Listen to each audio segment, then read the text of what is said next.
Welcome to Daily Wisdom, Walking the Path with the Buddha, a podcast shared by David Roylance. This podcast is dedicated to guiding you to completely eliminate the discontent mind and the suffering it causes by attaining enlightenment. Learn and practice the teachings of Gotama Buddha that will guide you to fully attain a peaceful, calm, serene, and content mind with joy. To support this podcast, visit patreon.com/supportbuddha or visit buddhadailywisdom.com, where you will discover a full range of courses, retreats, and online learning resources to assist you on the path to enlightenment. Now, here's our teacher to share more.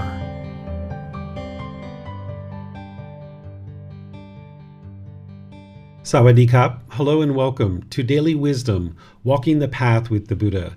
This is the first day of our restart of the group learning program. This is a new start of our group learning program, which is a 7-month program to help you learn the teachings of the Buddha on the path to enlightenment, helping you to lay down a really nice foundation over the course of 7 months to move the mind towards this enlightened mental state. So welcome to all of you guys, whether you're joining us for the first time or you've been joining regularly, or maybe you're even restarting the group learning program for the second, third, or fourth time. There's students who end up doing that. I'd like to welcome all of you because we have a really wonderful 7 months ahead of us where I'm going to be sharing with you the teachings of the Buddha that lead to this enlightened mental state.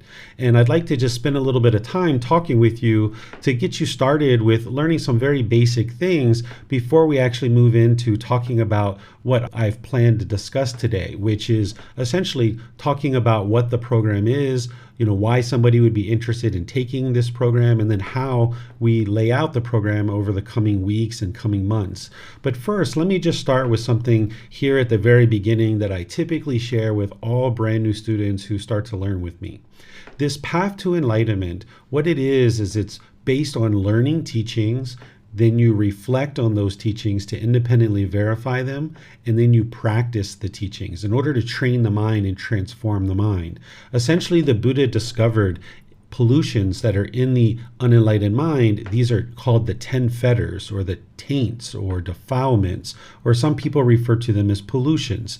And when he discovered these 10 pollutions, he figured out how to eliminate them from the mind, which moves the mind to this enlightened mental state, where the mind's peaceful, calm, serene, and content with joy. You no longer experience any discontent feelings like sadness, anger, frustration, irritation, annoyance, guilt, shame, fear, boredom, loneliness, shyness, resentment, jealousy. Even the slightest displeasure is eliminated from the enlightened mind. You're not even in a bad mood anymore by the time you get to this enlightened mental state, because you've removed the conditions that are causing these discontent feelings to arise. And the way that one does that is through learning. You spend time reading books, through attending classes, getting personal guidance from a teacher. You might watch videos nowadays or listen to podcasts and things like this, that you need to do some intellectual learning, investigating the teachings, and then you move those teachings into reflection, where you start looking at them and kind of contrasting them to your direct experience in life. You look over your life and you look over your experiences and start independently verifying whether the teachings of the Buddha are true or false. And then you start practicing his teachings, things like meditation, but others things as well. And this is what transforms the mind and removes the pollutions out of the mind. The teachings of the Buddha are very different than perhaps anything that you've ever encountered before, where before you might be taught to believe something, or just believe, and hope something good happens when you die. The teachings of the Buddha aren't that way. Instead, you're learning his teachings, you're reflecting on them to independently verify them, and you're practicing them in order to train the mind and transform it. So when you're learning now, you're reflecting now, and you're practicing now, and you're seeing the results now in this life. Because you know, in situations where your mind was angry and frustrated and irritated during your life, and you know those situations that anger tends to arise. And as you apply dedication, determination, and diligence to learning and practicing his teachings, you can see the transformation of your mind gradually moving to more peacefulness, calmness, serenity, and contentedness with joy. The same situations where you once were experiencing anger, you'll notice that your mind can reside peaceful and calm in those situations after you've been training your mind for a period of time. But this doesn't occur through belief. You can't believe the teachings of the Buddha and get to enlightenment. You can't believe anything that I say. You can't believe the books that you read. Instead, you're learning intellectually. You're reflecting and you're practicing. And through that process, you're independently verifying and transforming your mind away from these pollutions of mind. Essentially, what you're doing is you're awakening to this wisdom of the Buddha. That's what awakening means, is you're gathering wisdom. You're accumulating this wisdom through independently verifying the truth for yourself. Because when we have a lack of wisdom, we will make unwise decisions in life. And those unwise decisions will lead to unwholesome results. And when we have wisdom, we can make wise decisions that lead to certain wholesome results. So if you experience certain struggles and difficulties in your life right now, maybe you have certain challenges at work or with your life partner or with your children or your family members like mom or dad or brothers and sisters or neighbors or things like this, all those struggles and difficulties are occurring because the mind is lacking wisdom. And now with a lack of wisdom, you'll tend to make unwise decisions that lead to unwholesome results. And as you accumulate more and more wisdom on the path to enlightenment, then you'll make wise decisions that lead to wholesome results. I describe the teachings of the Buddha not as a religion, because a religion to me is rites, rituals, ceremonies, and worship. And there's typically one person kind of at the top of this organization. There's a centralized organization that disseminates teachings, and there's kind of like rules or commandments. And there might even be like fear and guilt and shame placed on individuals in order to try to get them to do one particular thing or another. That's not what the teachings of the Buddha are about. There are no rites, rituals, ceremonies, or worship in his teachings at all. You're not worshiping anybody. You're not doing any kind of ceremonies. You're not following rules or commandments. The Buddha never used any guilt, shame, or fear in order to motivate people to practice his teachings, because the primary thing that he's doing is helping you to eliminate those discontent feelings of guilt, shame, and fear, among other discontent feelings as well. So he wouldn't use guilt, shame, and fear in order to help you eliminate guilt, shame, and fear. It's not possible for that to be accomplished. And I describe the teachings of the Buddha not as a religion, but as the natural laws of existence, because the struggles and difficulties that the unenlightened mind is experiencing is due to a lack of wisdom of the natural laws around you. There are certain natural laws that the unenlightened mind is just unaware of. It lacks wisdom of these natural laws. Some people refer to it as confusion or misunderstanding or misperception, even delusion or ignorance, or the unknowing of true reality. And as long as the mind has this unknowing of true reality of these natural laws, it will continue to struggle and have difficulties in the world, because one will make unwise decisions that lead to unwholesome results. And what you're doing on this path to enlightenment is you're gradually learning so that you can then reflect to independently verify and practice. You're acquiring wisdom so that now you can make wise decisions that lead to wholesome results. We're awakening to the wisdom of the Buddha, or we're awakening to the wisdom of these natural laws. One of the natural laws that you learn about is the natural law of Gama, of cause and effect.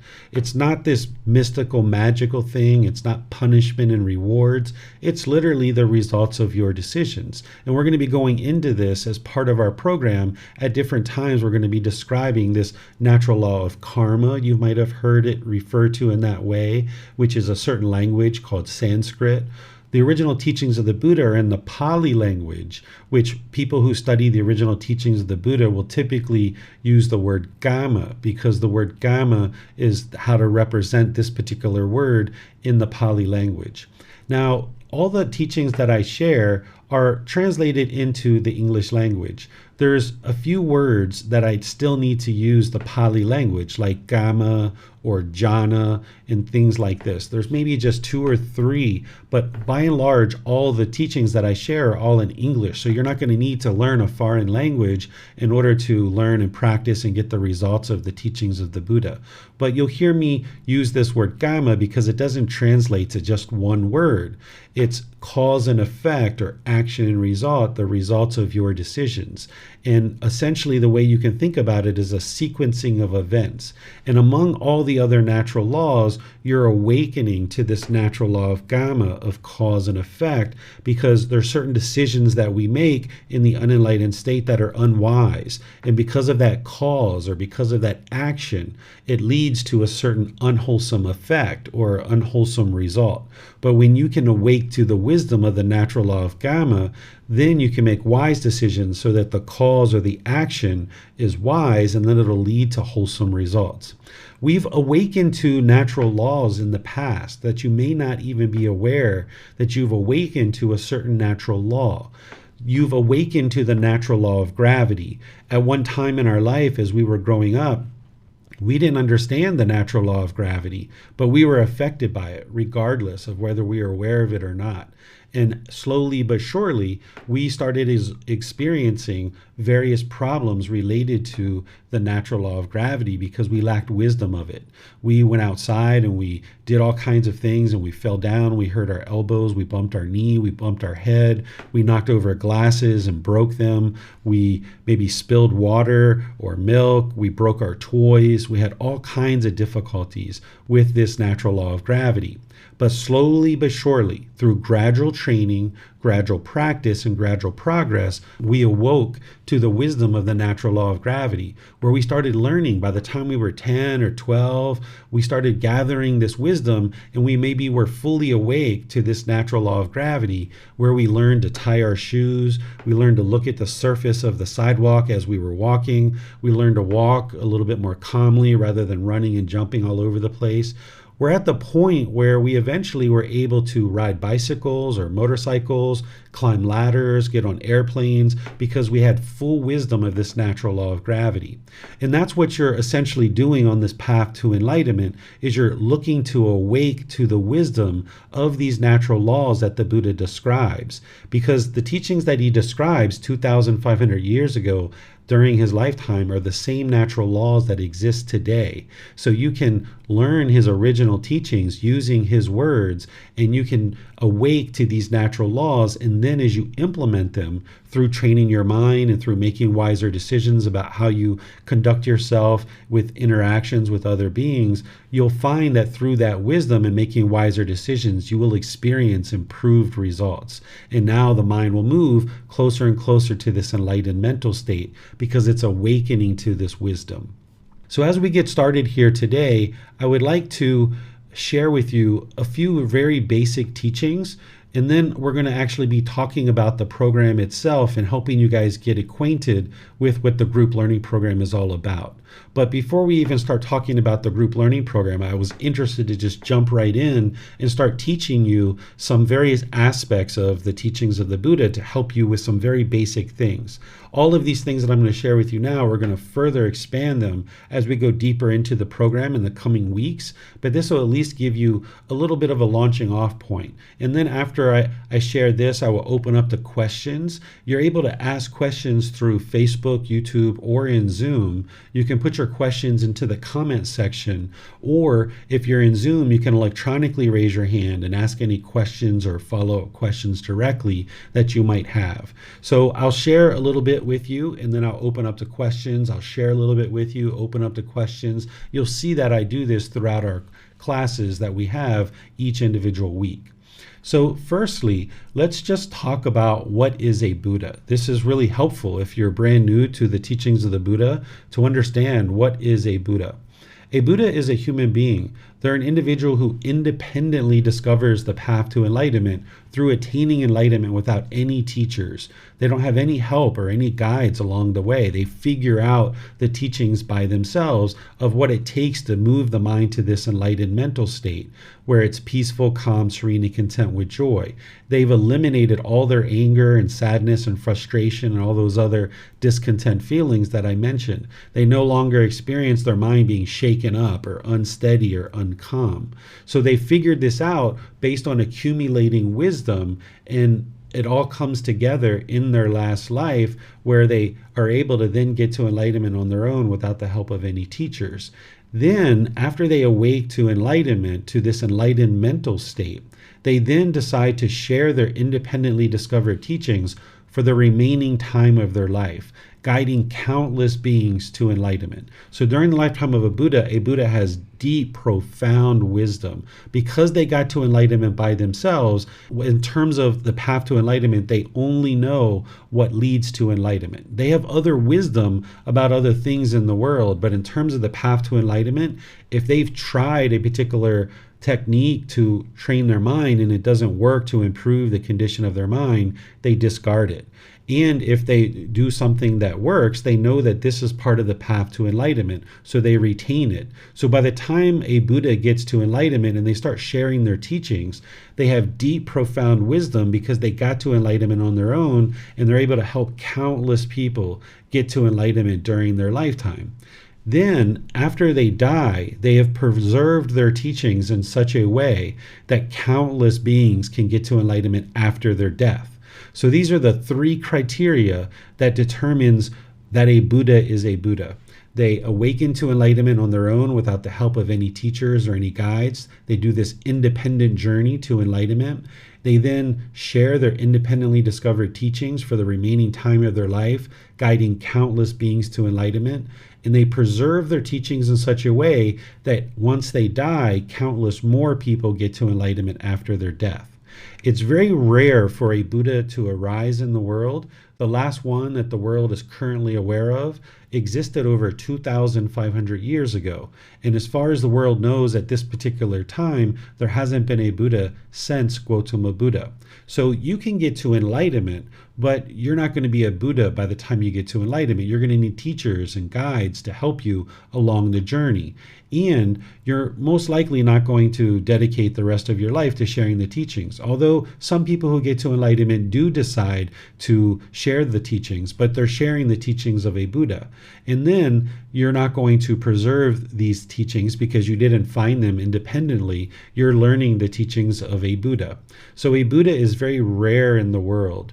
They don't exist regularly, and the last one that the world is currently aware of is over 2,500 years ago.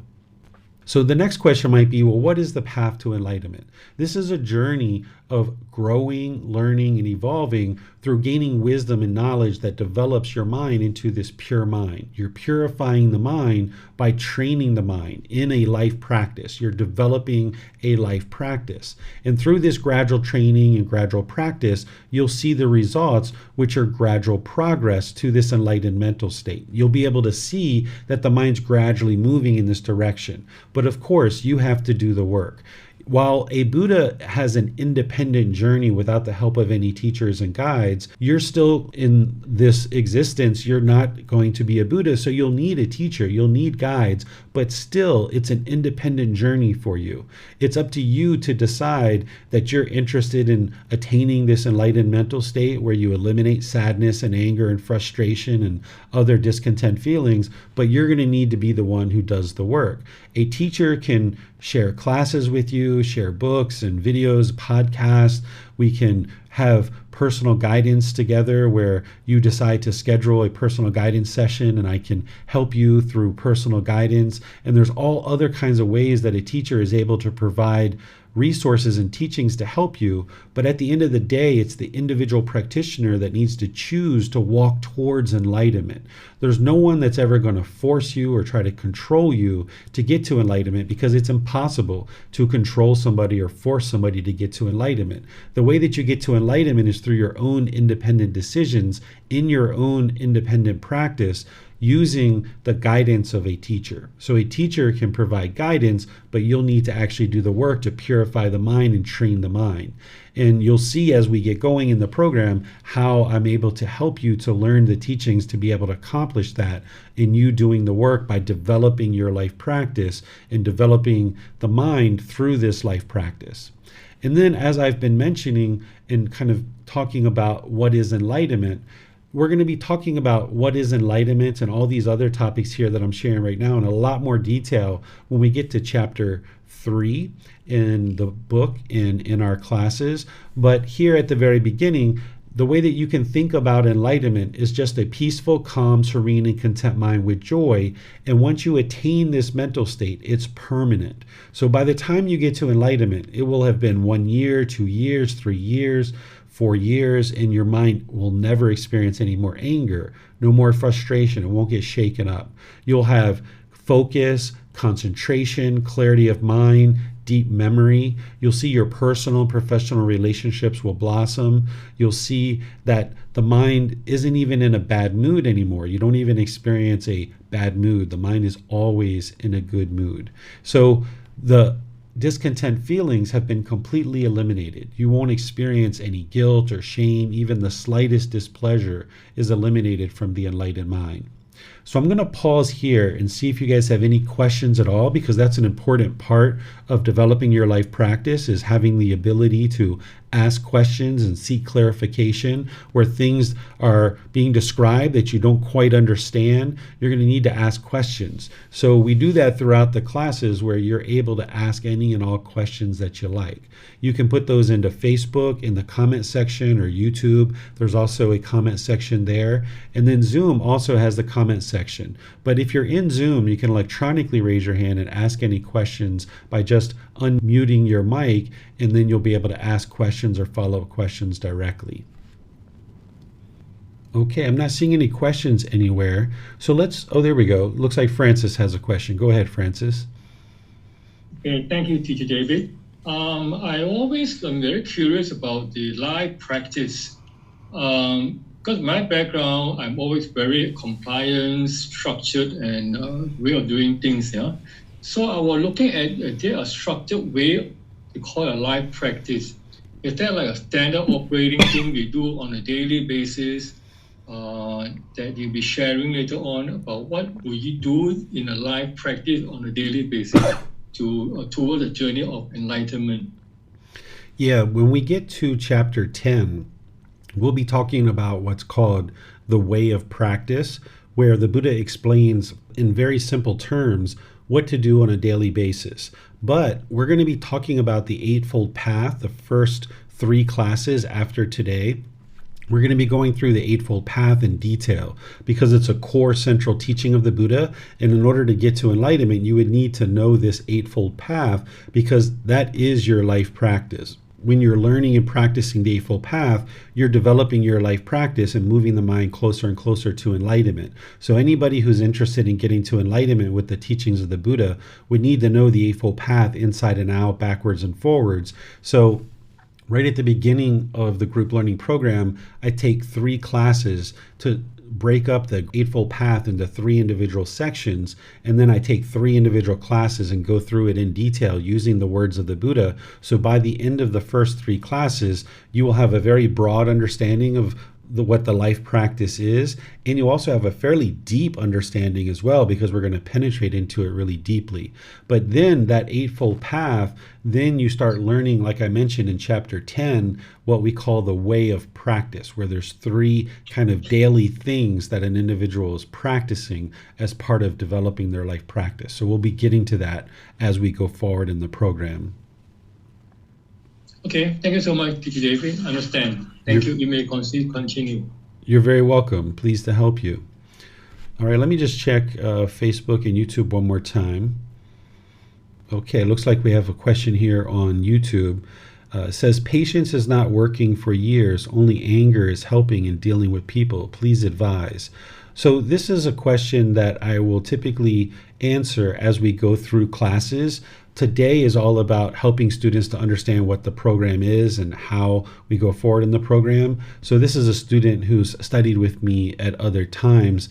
Let's take this question offline because the students who are mainly joining right now are brand new students. And if we go into the details about the answer to this question, then we won't be able to have time to spend introducing the program and helping people get acquainted with it. So let's talk about that offline. All right, I'm not seeing any other questions here. So let's go ahead and move forward in talking about what the group learning program is. So I'm going to now talk about what the program is, why somebody would be interested in taking this program, and then how to actually progress forward with this program. So what this program is it's a foundational program. It lays down a really strong foundation to help you understand what the Buddhist teachings are and how to progress to this enlightened mental state. It's a 7-month program that's going to guide you in developing that foundation. And then there's other courses and retreats and online programs that I share that are going to help you to further expand upon that foundation that you're building in the group learning program.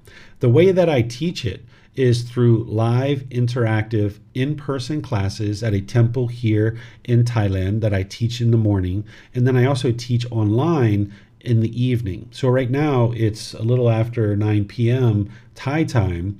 And this morning at 9 a.m. I was at the temple teaching students there, and we launched the in-person version of this same program. So you're able to join here in Chiang Mai, Thailand. If you happen to be traveling and you're in the Chiang Mai area, you're welcome to join at the temple.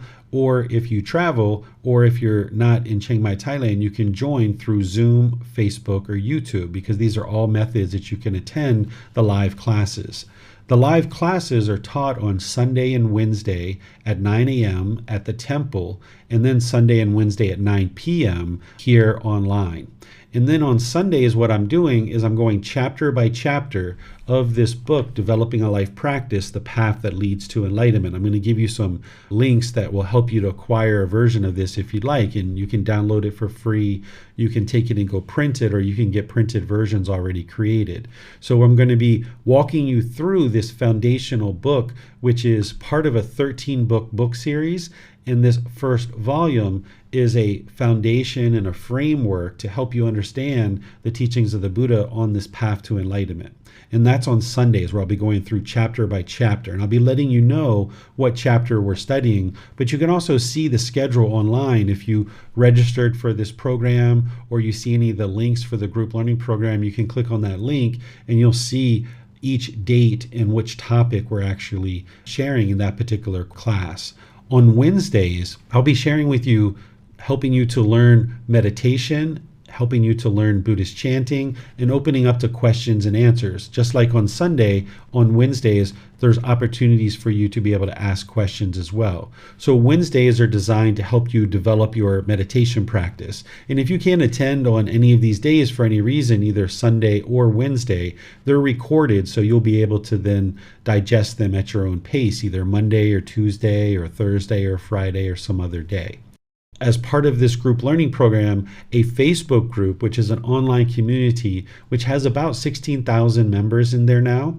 These members are all learning with the teachings that I'm sharing in this Facebook group and all the other resources that I share. You'll see daily posts from the book. You'll see questions from students, and I'll be in there answering the questions. The way that we have that Facebook group set up is that students can post questions, and then I'll be the one who answers it. We don't have it set up where students can be answering other students' questions, because it gets a little bit too confusing if we allow that to go on like that. So the way that we do it is it's just like an online classroom, but it's done in posting through an online community. So you'll see certain excerpts from the book that will be posted in there, and you'll start seeing those happen in about 4 or 5 weeks from now. Right now, what I'm posting for the group learning program are little short mini videos that are about 7 minutes long or 12 minutes long, where you'll be able to watch those little videos, and it'll kind of give you an introduction to the path to enlightenment. But once we start going chapter by chapter,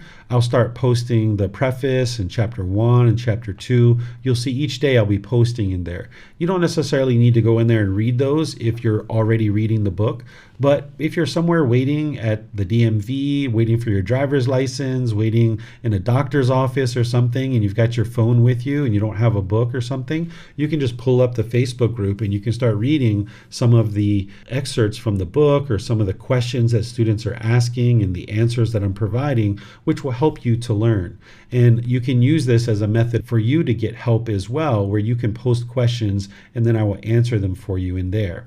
And there's other options for you to get help as well, which I'm going to be describing for you here in a moment.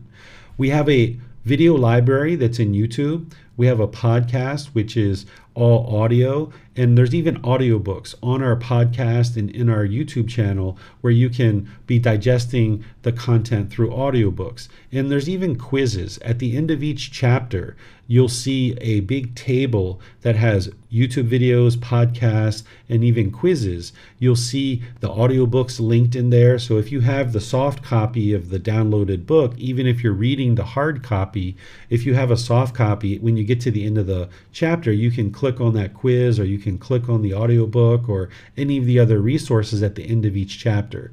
You don't have to read certain chapters. It's up to you what you choose to do. You don't have to take these quizzes. It's all up to your determination, dedication, and diligence. I don't actually go and look to see what the scores are on the quizzes. They're more for your benefit, so that when you're learning in class, when you're reading the book and you're taking the quiz, then you can have confirmation and confidence that you learned what it is you need to learn, because it's going to email you the results of the quiz. So they're there for you to be able to learn, but it's up to you to decide if that's something that you have time for, you would like to make time for. So I make all these resources available for you, and then you need to choose which options are working best for you based on the amount of time that you would like to spend to learn and practice the teachings using these resources that I'm providing. And as you go in the course and even beyond the course, there's this ongoing support where you can ask questions during a class, either in person or online. You can ask questions in the Facebook group. You can send me a private message, and you can even schedule personal discussions with me through scheduling online. If you go to our website, you'll see links for scheduling personal guidance, and then from there it'll adjust my schedule to your time zone, and then it will send me a notification of you having scheduled an appointment, and then we'll meet in Zoom and it'll be one-on-one discussion, because these classes I teach to a certain level of detail. But then as you guys ask questions, I will go deeper and deeper and deeper into the content in these classes. But then even with that, there are certain challenges that you might have in life that you need help with, and you might need personal guidance. Like the individual asked the question today about something that they're challenged with. In certain classes, once we get going, I'll be able to answer those kinds of questions in class. But there's going to be some times where you need to have a longer discussion, or you might need to share something that's more private and you'd like to talk more one-on-one. And anything that you share with me, you're just sharing it with me. I'm not sharing it with anybody else. Even people that I know, like my wife or my friends or my family or anything like that, anything you share with me just stays with me. So you have the opportunity for somebody to get a chance to know you and what you're experiencing in life. And then I will share with you teachings from the Buddha that will help you in your life. I never tell you what to do. I never make decisions for you about what you should or shouldn't do. Instead, if you're contemplating a certain decision and there's kind of 2 or 3 different options, I will share with you, based on the teachings of the Buddha, those 2 or 3 different options, and then you make the decision that you feel is best for you. In addition to consulting with me, you might consult with your parents or friends or your life partner or other people close to you. So a Buddhist teacher is essentially like a life coach. We don't charge money. We don't expect anything from you. We don't want anything from you. But we're here to share the teachings of the Buddha to help you improve the condition of your mind and the condition of your life. And you have this ability to schedule personal discussions where you need help. And you can schedule as many of those as you like. There's no limit to the number that you can schedule, whether it's now at the beginning of the group learning program. Maybe you would like to talk with me a little bit and get to know me, or have me get to know you, or maybe as you get going, there are certain challenges that you're encountering, or maybe you need to ask clarification questions that you'd rather ask privately. So that's always available to you. You can just go to our website, buddhadailywisdom.com, and you'll see the ability to schedule those. And then we'll just meet here in Zoom and be able to talk privately. And then throughout the year, I have various courses and retreats here in Thailand or in other parts of the world as I might travel around. So if you're interested in attending a live class where we're sitting in an actual classroom together, then you can look at the website for the classes, courses, and retreats. And you can even look at the website for the online resources there too, because there's a bunch of online resources that I share above and beyond the YouTube videos, the podcast, the audiobooks, and quizzes. You're going to see other online resources there on the website as well. So the website is like a central hub, and everything is connected into it from there. Then let's talk about why somebody might be interested in learning in this group learning program. Well, the main goal of the teachings of the Buddha is to help you train your mind to attain this enlightened mental state. And as I've already mentioned, this enlightened mental state is where the mind's peaceful, calm, serene, and content with joy. The mind is permanently in this mental state, and it never reverts back to experiencing those discontent feelings again. Because by the time you get to enlightenment, you've eliminated all the discontent feelings. Sadness, anger, frustration, irritation, annoyance, guilt, shame, fears, boredom, loneliness, shyness, jealousy, resentment, stress, anxiety. All of these and others are completely eliminated from the mind. You don't even have the slightest displeasure in the mind. You'll notice that you'll be able to experience a peaceful life where when you meet with challenges, you'll be able to face those challenges with wisdom.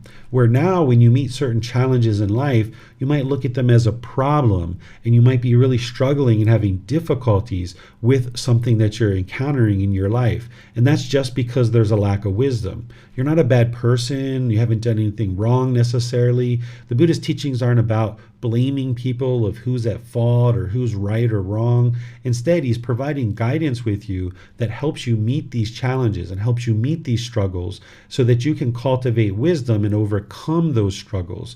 Where oftentimes what happens in the unenlightened state is when you're struggling and you're having difficulties, you might try to run away from the problem or walk away from the problem or turn away from the problem. And as long as you keep turning away from the problem, that problem will continue to repeat over and over and over again. So if you tend to see the same problems reoccurring in your life over and over and over again, this is just because you haven't cultivated the wisdom that you need in order to overcome that challenge. So what the teachings of the Buddha are about is instead of walking away from a problem, is that you turn around and you walk towards it.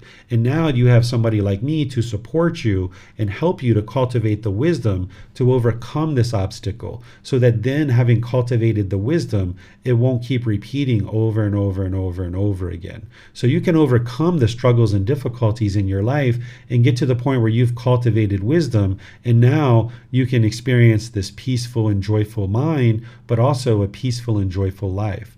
And this is where you'll see your personal and professional relationships will blossom. Because in the unenlightened state, what we tend to do when we experience sadness and anger and other painful feelings is we tend to push people out of our life, and we think that that's going to solve the problem. And when we push that person out of our life, the mind is confused and misunderstanding, and it thinks that that solves the problem.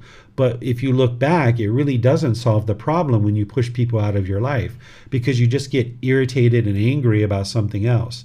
If the problem was this person, and pushing the person or pushing the situation out of your life is going to solve the problem, then as soon as you push that person or situation out of your life, you wouldn't get angry anymore. But you still get irritated, you still get frustrated because you haven't fully understood what the actual problem is.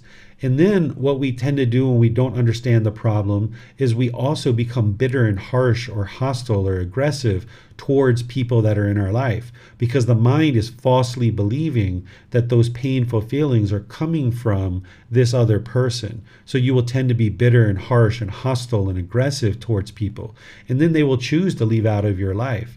Or the other thing you might do is you might put your expectations on a certain person, trying to force them or control them to do things your way, thinking that if you can just get them to do things your way, then everything in the world would be perfect. But the only problem with this is that it doesn't work, because there's 8 billion people in the world, and you can't get 8 billion people to do things your way. So as long as you're pushing people away, as long as you're becoming bitter and harsh or aggressive, as long as you're putting your expectations on people, you can't live harmoniously with all beings. So the number of people that you're able to spend time with becomes fewer and fewer and fewer and fewer.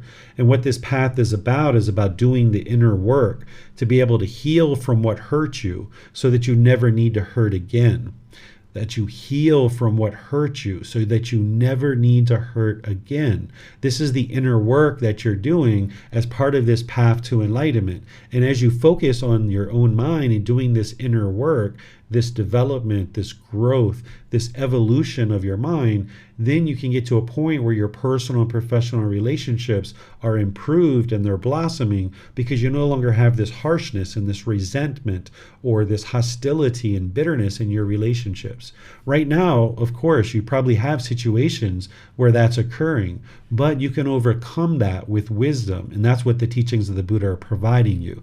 He's not providing you rules or commandments or punishments and rewards. He's providing you real solutions that are going to help you cultivate wisdom to then face those struggles and difficulties and challenges so that you can overcome them with wisdom. And then as you're doing this and you're lifting out the pollution out of your mind, those 10 fetters or 10 taints or defilements or pollutions, as you're eradicating that out of the mind, you'll see that there'll be increased focus, concentration, clarity of mind, and deeper memory. The mind will come to the middle where it will be performing optimally, and you'll be able to see that the condition of the mind and the condition of your life is gradually improving. And you'll know that you're walking closer and closer to enlightenment. But of course, you need to do the work to be able to do this. It's great that you show up to classes. It's great that you're reading the book, perhaps. And these two things are important because there are certain things that I teach in the classes that aren't in the book, and there are certain things in the book that aren't in the classes. So you're going to need to read and come to class. But as you're doing this, you need to then also apply dedication and diligence outside of class where you're meditating, which is what we're going to start on Wednesday. I'm going to help you develop your practice. And as I mentioned, if you can't attend on Wednesday, the recording will be there for you right after class that you can then use that on Wednesday evening or Thursday or some other day that's convenient for you. So you're going to need to do some work outside of class, but it's well worth it because you end up seeing the mind move to this improved condition and your relationships improve as well. And then the teaching on the cycle of rebirth that the Buddha shares that you may or may not be familiar with right now is that by the time your mind gets to enlightenment, you won't experience this continuous rebirth. And what I shared at the beginning of the class, where I share with people not to believe anything, including the cycle of rebirth. You should never believe any of the teachings at all. So we will be discussing the cycle of rebirth by the time we get to chapter 20. There's a little bit of content there that I will share, and that's probably a good 5-6 months away from now. But you need to focus first on the core central teachings to be able to get started with a foundation on the path to enlightenment. And then later in your development, that's a better time to start approaching the cycle of rebirth. So what I encourage students to do is set aside the teachings on the cycle of rebirth when they first start, but just know that the Buddha taught the cycle of rebirth because this is the truth and this is what is truly occurring. But right now you just may not have approached it and you may not have tried to understand it. So therefore your mind doesn't quite understand it at this particular time. But remember, as I said, you don't believe anything, including the cycle of rebirth. And the reason why you can set it aside is because what's happened in the past in terms of our countless rebirths, it's in the past. It doesn't matter at this point. It's in the past.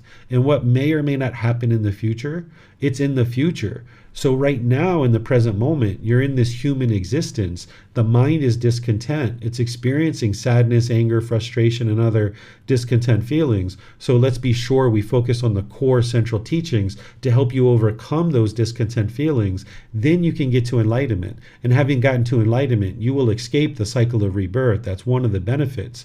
Because while we tend to focus on the positive sides of life, and that's really helpful to focus on the positive things in life, there's certain challenges, certain miseries, certain despair, certain grief that we've experienced in life that perhaps we're not interested in experiencing ever again. And if we aren't doing the training and we aren't doing the development of the mind, then not only are we experiencing those same situations over and over in this life, but then there's the potential to be reborn and experience it in future lives as well. So you can escape all of this discontent feelings in this life, get to this enlightened mental state, enjoy the rest of this life with the peace and joy. And then by the time you have done that, it'll be 1 year, 2 years, 3 years that you'll see the condition of the mind is constantly in a good mood. You're always peaceful, always joyful, and you will have confidence that you're not coming back to experience this displeasure and despair that you experienced at one time. By the time you get to enlightenment, you won't be experiencing that anymore, and you know that you won't ever experience it ever again because you fully transformed the mind. So let me pause here and see what questions you guys have, if any at all. Again, you can put that into Facebook, YouTube, or Zoom in the comment section, or you can electronically raise your hand and ask any questions or follow-up questions that you like. It looks like Francis has a question here in Zoom. I'll just read it. It says, is these group learning classes meet online on every Sundays once a week, and the Wednesdays online classes are for guided meditation? So I'm going to share with you the schedule towards the end of this class, Francis. But yes, we do meet every Sunday and we do meet every Wednesday. But let me wait until we get to the end of this class where I have a nice visual aid to help you guys see what the future holds in terms of the classes that I'll be sharing with you. All right, we have a question here in Facebook. It says, I believe that there is a cycle of rebirth, but how can we verify the cycle of rebirth? That's something that I'm going to get to as part of this program, but you independently verify all the teachings of the Buddha. I will be walking you guys through starting next week on Sunday. I will help you to learn certain teachings. I will help you to independently verify it through your reflections, and then I will help you understand how to practice it. And the cycle of rebirth is one of those things. And I will approach that in chapter 20 and help you to understand it there, rather than talk about it right now, because it's going to take some time to help me explain it to you and then show you how to independently verify it. So since today is about getting you started with understanding the class in this program, I'm going to stay focused on that, but feel free to share that same question when we get to chapter 20, which again is about 5 or 6 months from now. Or if you would like to learn it sooner, you can always schedule a personal guided session, or you can post a question in the Facebook group. You can send a private message. But here at the beginning of this group learning program, I'm going to stay really focused on helping people get started with a foundation, and we're going to set the cycle of rebirth to the side. Here's some questions coming in on YouTube. Do you believe that the perception is a choice? Do we choose how we view things, or is it automatic based on our previous life experience? Maybe a better question for later. We can talk about this a little bit now, James. What you experience in terms of your perception of life and the way you view the world, it's a result of your decisions. So if we have a very heavily polluted mind, when we look out at the world, we're going to see the world in that polluted way. It's like looking out at the world through a dirty window. And now when you're looking out at the world through this dirty window, which the pollution is in your own mind, the world looks very dirty. But what you're doing on this path to enlightenment is you're cleaning off your window so that now you can look out at the world through this clear window.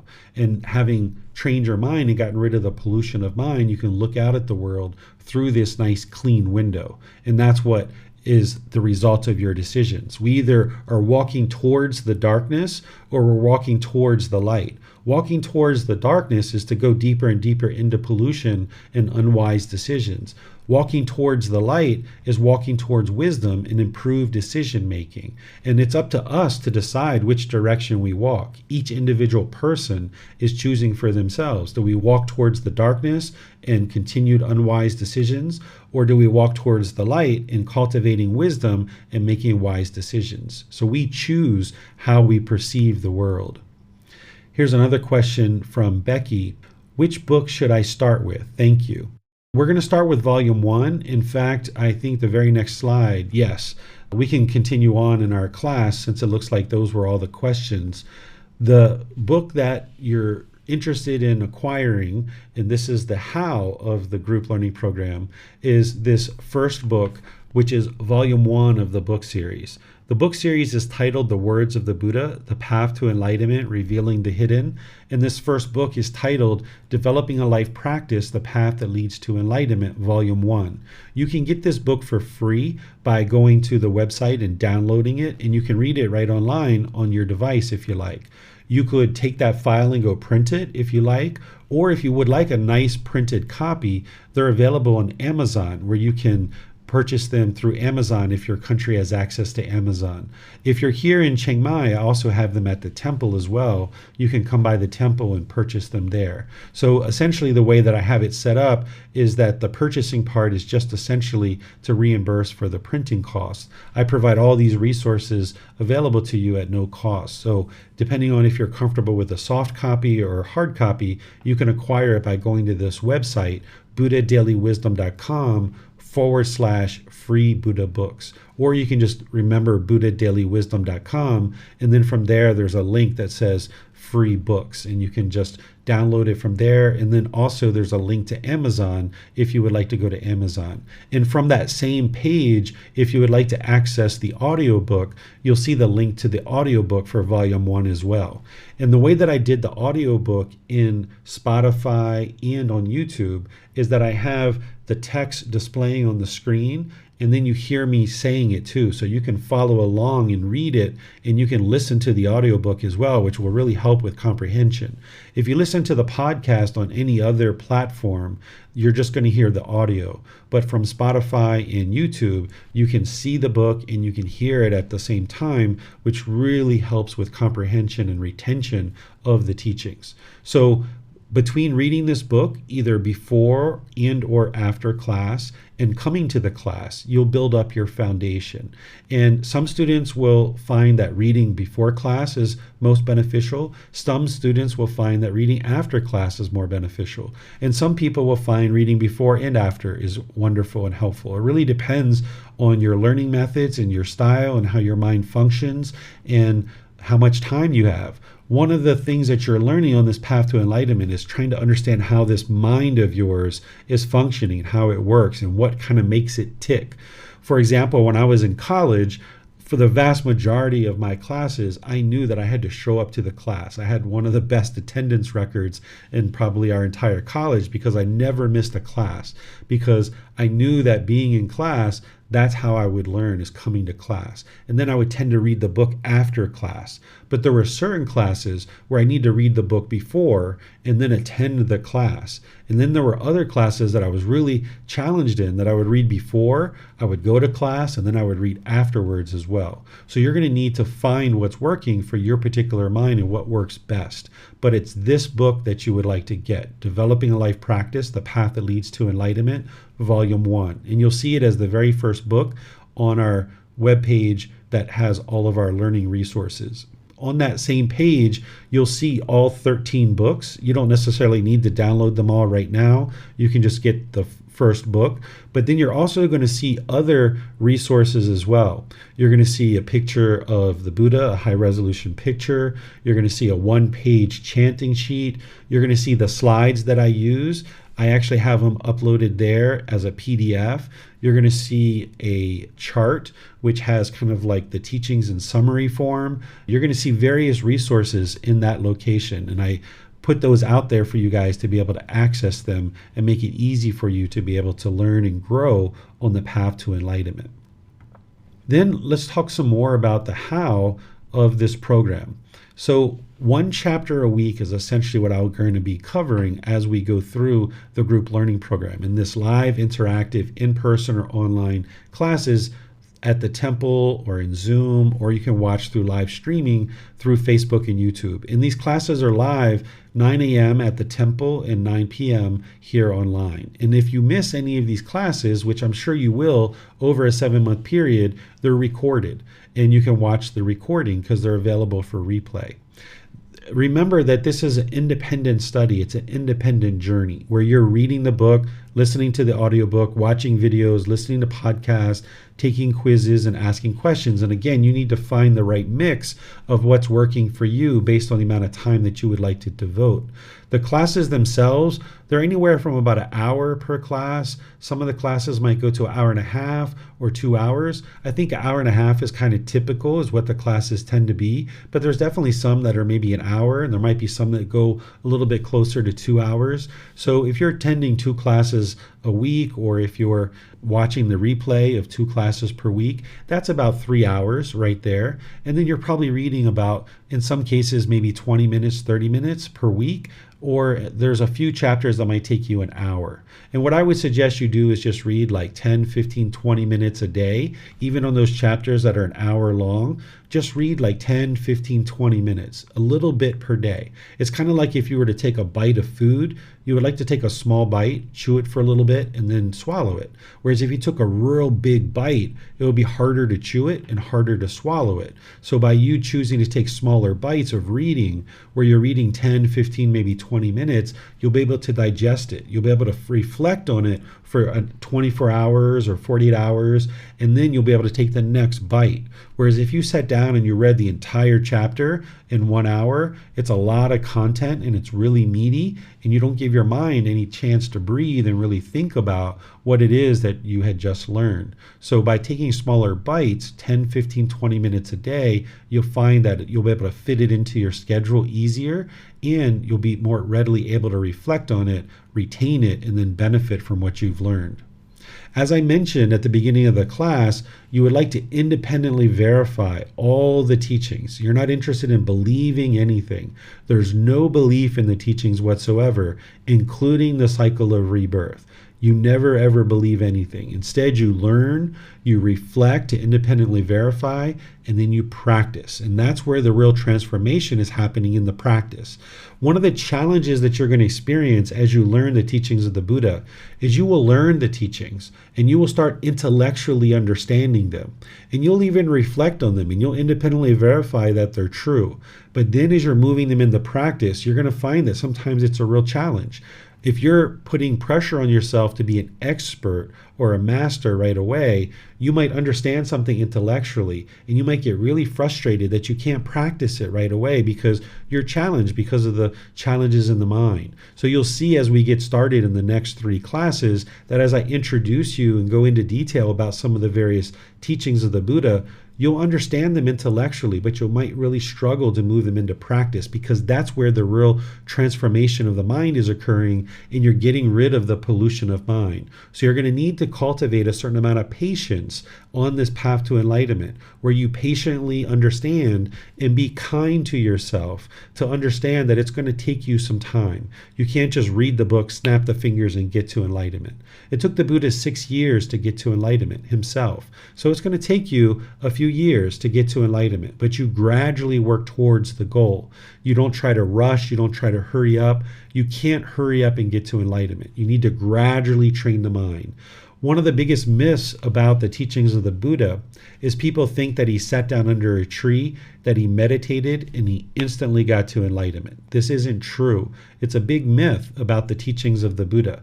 Instead, if you learn his teachings, he talks about this gradual training, gradual practice, and gradual progress. And you know this to be true because everything and anything you've ever learned in life has been exactly the same way. Whether it's learning English or some job occupation or some other skill or ability you have, it's been gradual training, gradual practice, and gradual progress. And this path to enlightenment is the same way. So you're going to need to have some patience with yourself, and you're going to need to be kind to yourself because you're going to make mistakes. You're going to trip over your feet. You're going to have certain struggles and difficulties. But that's what I'm here for in these classes twice a week, where you can ask questions and you can get help in all those other ways, like scheduling a personal guidance session, sending a private message, and posting in the Facebook group.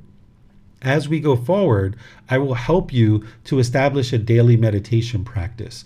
We're going to start with breathing mindfulness meditation, and then I'm going to help you to learn loving kindness meditation. And I'm going to develop this over a period of 4 sessions, where you're going to see the schedule here in a moment, where there's going to be 4 Wednesdays here at the very beginning where it's going to be devoted to breathing mindfulness meditation. This Wednesday coming up, a few days from now, I'm going to be teaching you thoroughly, point by point, how to develop a breathing mindfulness meditation practice. And then we're going to actually do breathing mindfulness meditation together as a class. And then you'll need to do that on your own during the week. And then each Wednesday, I will be going over a 4-part series helping you to develop your breathing mindfulness meditation practice. This is a primary style of meditation that the Buddha used in order to get to enlightenment. So I'm going to be teaching you what it takes to develop this practice. We're going to be talking about what meditation is, because it's a dedicated, active, purposeful training session where you're eliminating certain unwholesome qualities and arising certain wholesome qualities in the mind. And you're doing this in the seated, lying, standing, or walking positions.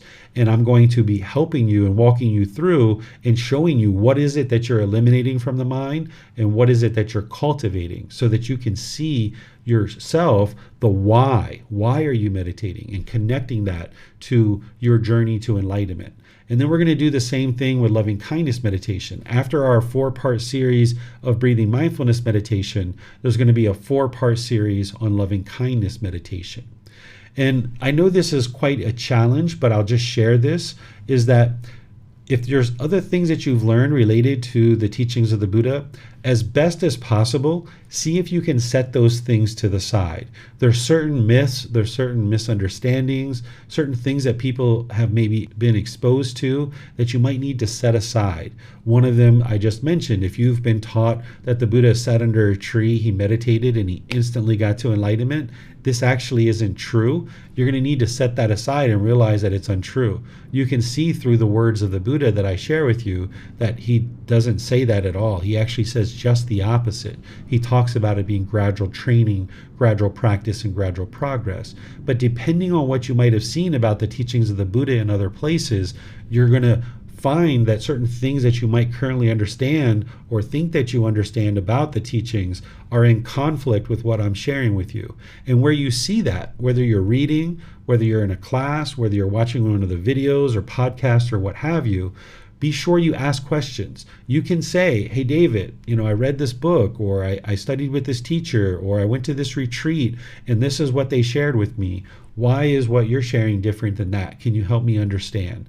And then I will share with you, and I will help you be able to independently verify with what I'm sharing is the truth. Because while there's 500 million people in the world who consider themselves practitioners of the teachings of the Buddha, it's very rare that somebody is learning and teaching based on the original words of the Buddha.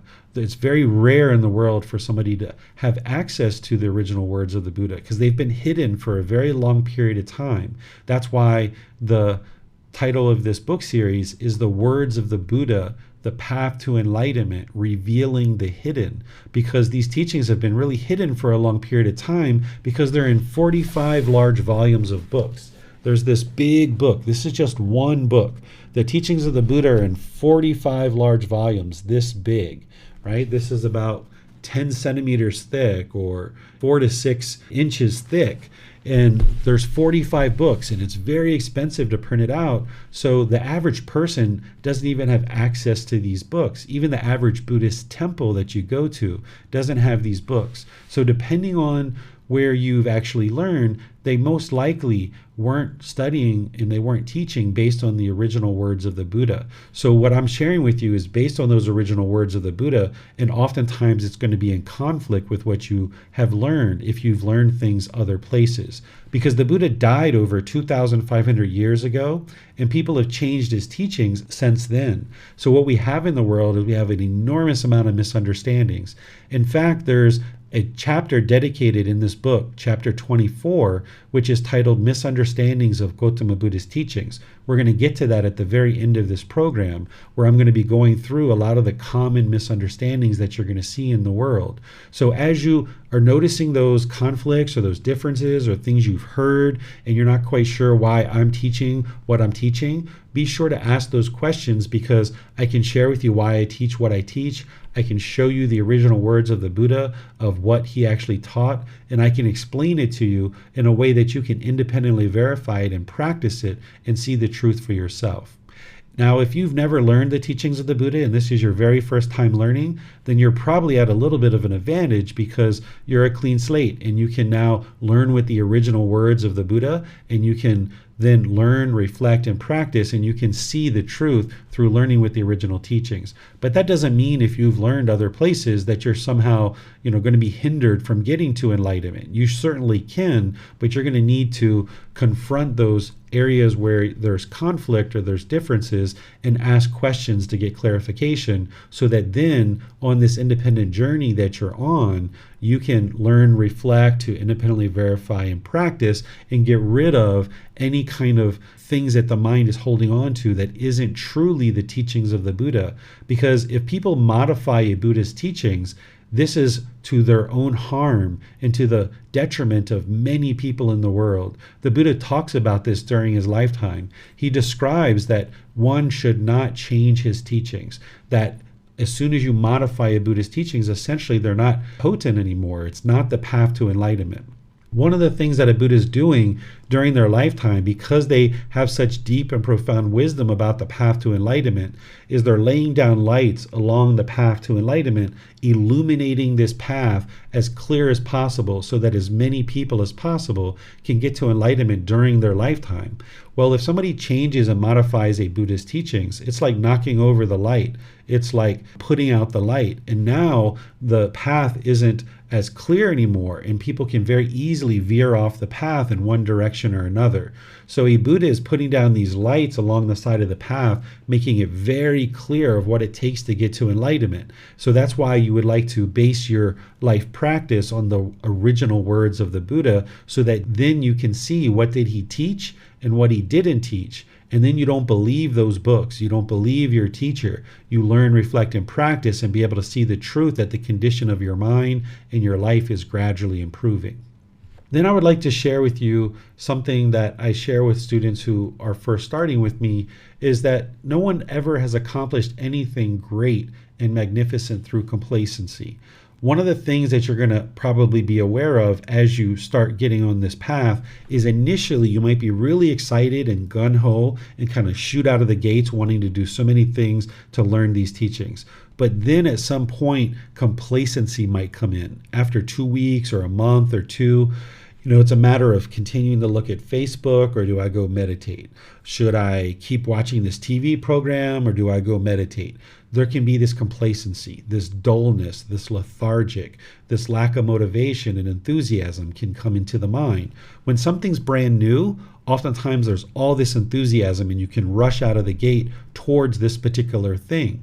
But then over time, that can fade away. That enthusiasm and motivation might fade away and complacency can set in.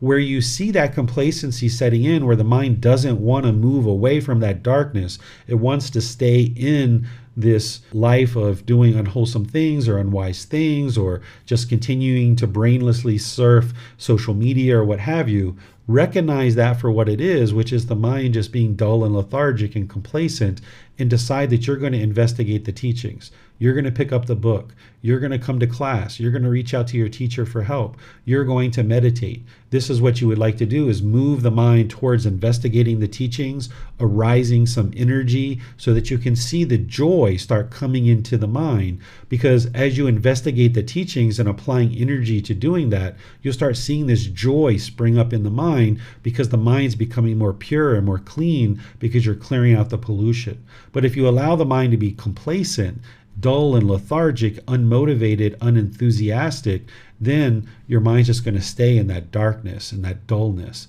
So where you see complacency starting to come into the mind, the sooner you get it out of that complacency, the better. If you allow the mind to stay complacent for an extended period of time, it's a lot harder to get it out of the complacency. So you'd like to catch it as soon as possible and move the mind towards meditating, reading the books, coming to classes, getting personal guidance, and so forth. Essentially, this group learning program, you're going to get out of it what you put into it. It's just like everything else in the world. If you apply dedication, determination, and diligence, you're going to get a lot out of the 7 months program. And some students even choose to take it more than one time. So as you apply your dedication, determination, diligence, you'll see that the benefits will come to you. But if you allow the mind to be complacent at any time, you would like to move the mind away from that complacency and get it moving towards the investigation, arising this energy, and then you'll see this joy springing up in the mind. And then lastly, before I open up the questions, this is what Francis was asking about, is kind of like what our schedule is going forward. Well, the first Sunday, which is today, this is all about just kind of welcoming you, kind of introducing you to the group learning program, helping you kind of get your bearings about what is available and kind of what is going to transpire as we go forward, and what you're invited to come and learn and develop your practice. But then starting next week, the second, third, and fourth Sunday, what I'm going to be doing is diving into the Eightfold Path. This is the path for all humans to enlightenment.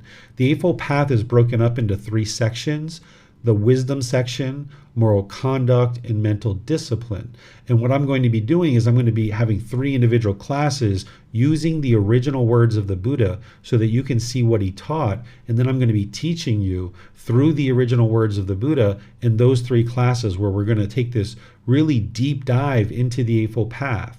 And then on the 5th class, which is 4 weeks from today, then we're going to be looking at the 10 fetters, which is the pollutions of the mind, and the 4 stages of enlightenment. So in those first classes, the 2nd class through the 5th class, which is essentially the first 4 kind of meaty classes where we're going into content, you're going to have a very broad understanding of the path to enlightenment, as well as a very deep understanding, because it's the Eightfold Path that is going to eliminate the 10 fetters from the mind, these 10 pollutions. And then the mind's going to move through these 4 stages of enlightenment until the mind is actually enlightened and experiencing no discontentedness whatsoever. And again, you're not going to get to enlightenment in 7 months, but you're laying a really good, solid foundation. So from the first 4 classes, you're going to be able to really be able to see what is the path to enlightenment. And then you'll be able to progress forward from there.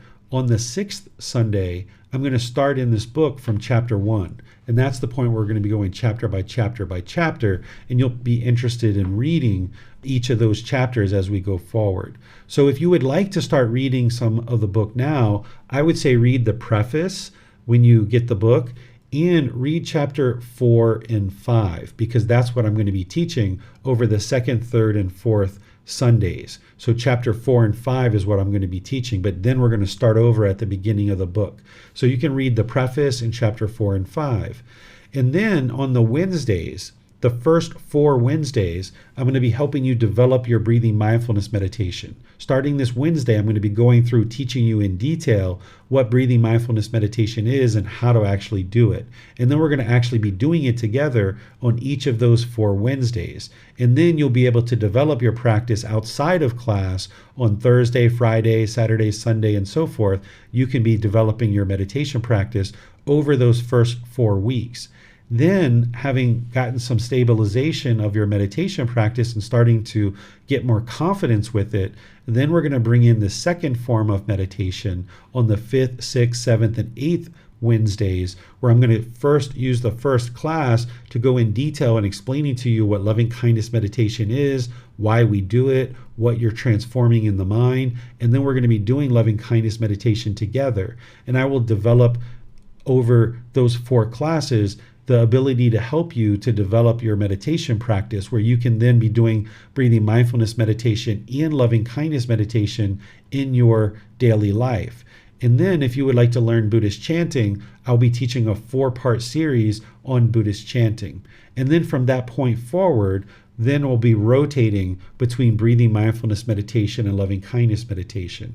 If you're ever interested in seeing what the individual classes are and what the topics are to learn, you can go to this website, bit.ly/group learning program. And you can access that from our website too. You can go to buddhadailywisdom.com and click on online learning, and the very first thing is the group learning program. And you can just click on that link and it'll take you to the full schedule, and you can see the dates and the topics for each individual class. And just understand that you are going to miss classes here and there, and that's what the recordings are for. So let me see what questions you guys have about anything we've discussed. This is everything that I have to share with you today. I would like to just open up to any and all questions that you guys might have as you're getting started. You can put those into Facebook, YouTube, or Zoom, or in Zoom you can raise your hand and ask any questions that you like. Okay, I see there's someone in YouTube that's typing out some Thai language. I apologize, I can't read Thai. I can speak some Thai, but I can't read Thai. So if you were able to write that in English or translate it for me, that would be wonderful. Let's see, we've got some questions here in Facebook. David, I know there are different branches of Buddhism. Can you verify what you teach? Sure. So there's essentially three main branches of Buddhist teachings that exist in the world. There's what's called the Theravada Buddhist teachings, which are mainly in Thailand, Myanmar, Laos, Cambodia, Sri Lanka, and southern Vietnam. These are the real focal points for Theravada teachings of the Buddha. And these have really spread all throughout the world. You'll see them in all different places of the world. The word Theravada, this means teachings of the elders. And in this tradition, they look to the Pali Canon as the original source teachings of the Buddha. And they consider that to be the original words of the Buddha. And they're not interested in changing or modifying the teachings of the Buddha. So the Theravada tradition, for all intents and purposes, is considered to be the teachings that are closest to the lifetime of the Buddha, without any of the modifications and changes. At least that's what this tradition teaches. Some people refer to Theravada tradition as early Buddhism because it's the earliest form of the teachings that existed during the lifetime of the Buddha. People would probably say this is the tradition that I teach.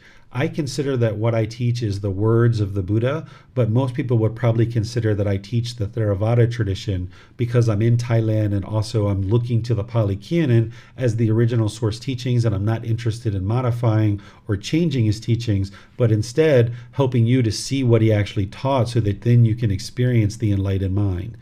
After the death of the Buddha, about 500 to 1,000 years later, there's other traditions that spawn. There's Mahayana tradition, which you'll find mostly in China, but again, that has spread all throughout the world. You even see that in Vietnam as well. And then you'll see the Vajrayana tradition, which is mainly in Tibet and some other places as well. And again, that's spread all throughout the world. This is the tradition that the Dalai Lama practices. So these traditions that you see, Theravada, Mahayana, and Vajrayana, there's also different branches of those that kind of spawn off in different ways, like Zen Buddhism and other forms of Buddhist teachings as well. There's many different collection of teachings that people are labeling as Buddhism or Buddhist. But if you ask me, there can only be one type of Buddhism because there was only one Buddha. So it's whatever the Buddha taught, that's what Buddhism is. But really, this word Buddhism and even this word Christianity, it didn't exist during the lifetime of the Buddha or during the lifetime of Jesus Christ, because those individuals were just sharing teachings that were helping benefit people's lives and help them improve their life. When the Buddha awoke from enlightenment, he didn't say, I discovered a new religion or anything like that. He said, I discovered a better way of life. And then he shared that better way of life. And then later, people labeled it as Buddhism. And then people came up with these labels of saying, I am Buddhist, or I am Christian, or I am Hindu. Well, in reality, there's only one collection of teachings, and that's the words of the Buddha. That's what actually leads to enlightenment. All these different changes and modifications and branches that are all labeling themselves as Buddhism, in my opinion, they can't be Buddhism because there can only be one Buddhism because there was only one Buddha, and that's the words of the Buddha. So if somebody really held me up against the wall and said, what tradition do you teach? I would say the Theravada tradition, but in reality, I don't even think of it as that and kind of labeling it. Instead, I just think of it as the words of the Buddha, the path to enlightenment. I teach you what the Buddha taught during his lifetime so that you can experience the same mental state as the Buddha. Here's some more questions here. It says, my mom studied with the original words of the Buddha in the Thai language taught by Bhikkhu Kukrit in Thailand. I sometimes discuss the teachings with her and sometimes listen to his teachings. What are your thoughts? Prajang Kru Krit is definitely teaching the words of the Buddha, and he's doing that in Thai. His main temple is in Bangkok or Krung Thep, and they've created some other temples around Thailand as well. If somebody speaks the Thai language, I would normally send them to Prajang Kru Krit because they aren't able to necessarily learn with me. If somebody is able to understand English, then they can learn with me because Prajang Kru Krit, he doesn't speak fluent English. He teaches everything in Thai. So I think Prajang Kru Krit is an excellent person to learn from.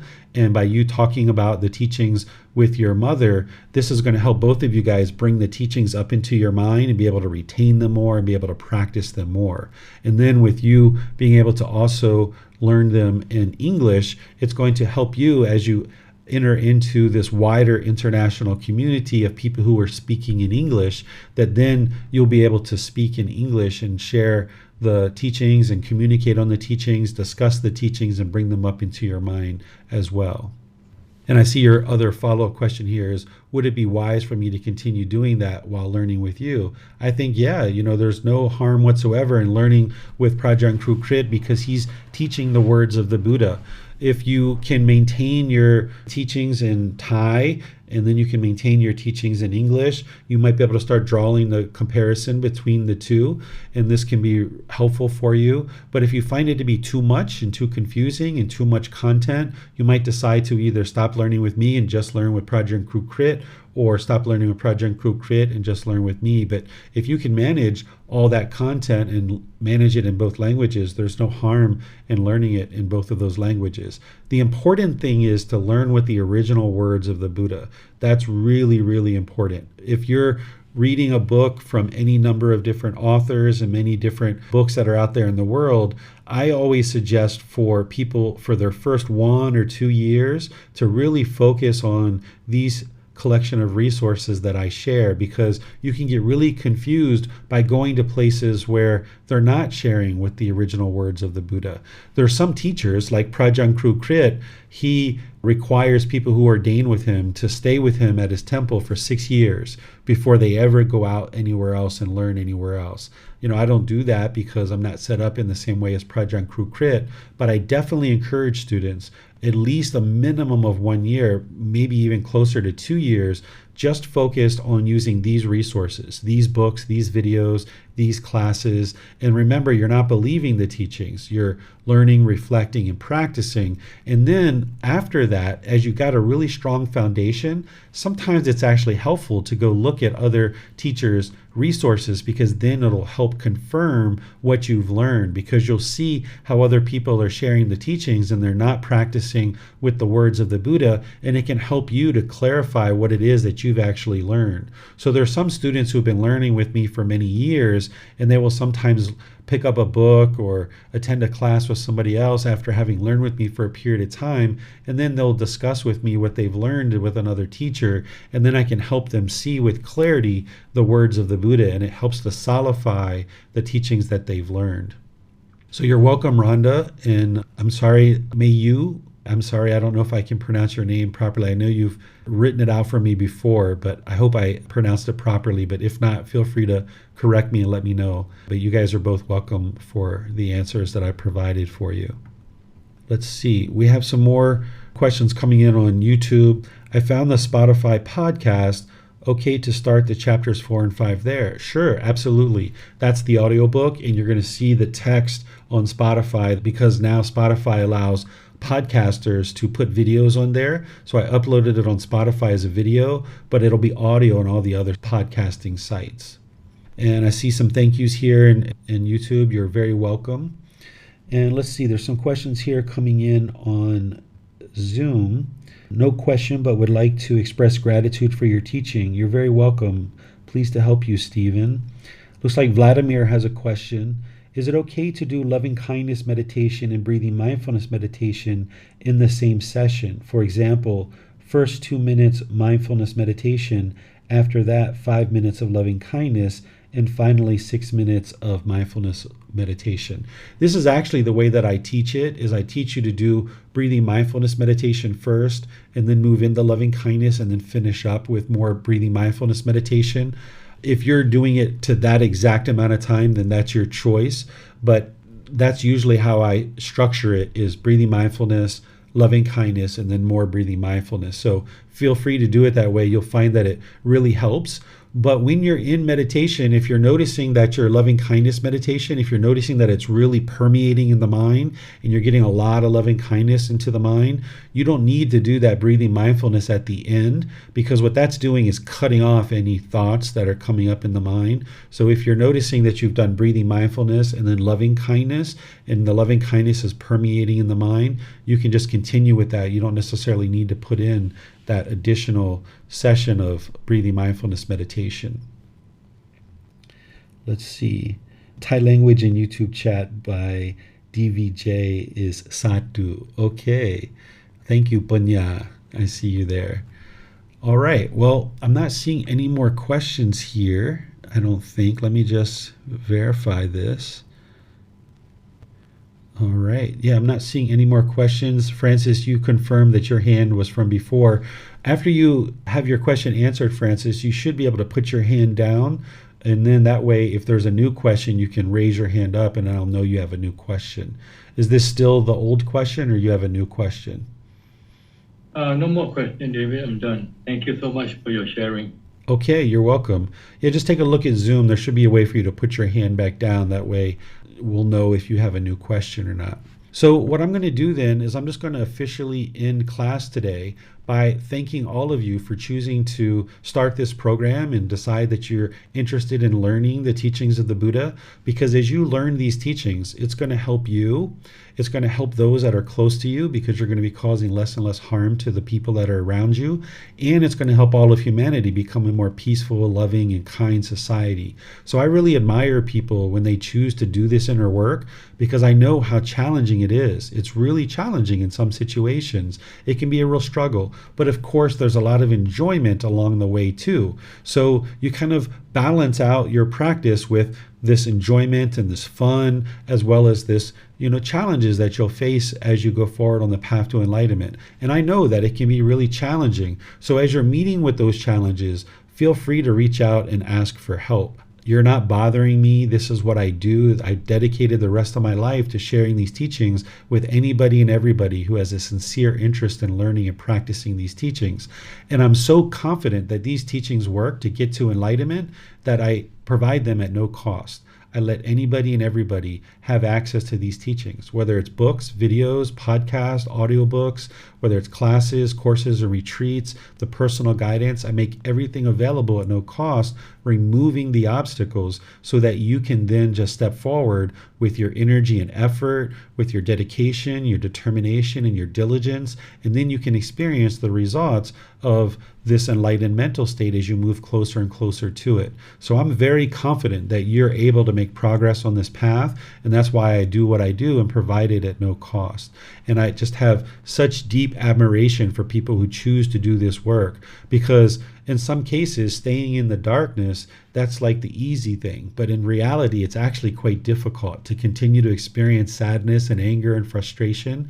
But in there's no effort, there's no energy that's applied, there's no real work that's being done, but you're constantly experiencing the misery and despair. By doing the work and applying the effort, which I admire people for doing, then you can move towards this peace and joy, and you'll see that it's working for yourself. So as you need help, just reach out. I'm here to help you. And we'll see you guys either in Wednesday's live class or in Sunday's live class. And as you decide that you use the replay, just feel free to use the replay and just pick up in the next live class, because everybody's schedule is going to be a little bit different. So I'll see you guys in one of these future classes. Have a very lovely and wonderful rest of your day. We'll see you next time. Sawadee ka. Thank you for listening to this podcast. To provide support for this podcast, visit patreon.com/support Buddha. To access more teachings, visit buddhadailywisdom.com. There, you will discover a full range of courses, retreats, and online resources to assist you on the path to enlightenment. Remember to establish a daily, consistent meditation practice, along with learning and practicing these teachings. A well-developed meditation practice is the foundation in which to train the mind to attain enlightenment.